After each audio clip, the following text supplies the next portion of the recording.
दोस्तों आप सभी का एक बार फिर से स्वागत है। This is a lecture of power plant engineering. We are going to discuss about the subject code BME 072 and the unit number 1। इसके लिए मैं यहाँ पर आप लोगों के लिए लेकर आ गया हूँ 2 मार्क्स का एक इंपॉर्टेंट क्वेश्चन जो कि AKTU के पेपर में पूछा जा सकता है। ठीक है, तो क्वेश्चन क्या है?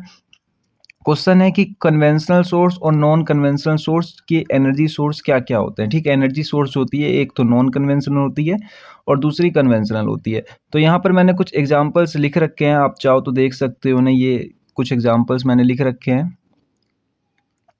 जो एग्जांपल्स आप बाद में देखना, पहले समझ लो कन्वेंशनल होता क्या है और नॉन कन्वेंशनल क्या क्या होता है। तो देखो, दी कन्वेंशनल सोर्स पहले बात कर रहे हैं, तो these are the traditional source. ये ट्रेडिशनल सोर्स होती है। We have been using for decades to generate power. Power generate करने के लिए हम यूज कर रहे हैं।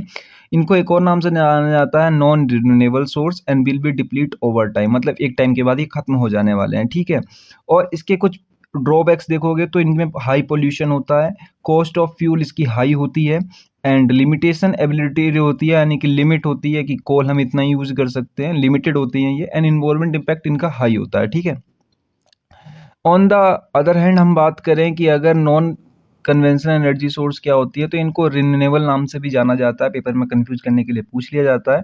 ये मॉडर्न एंड सस्टेनेबल जो है सोर्स ऑफ एनर्जी होती है, यूज करी जाती है अगेन एंड अगेन।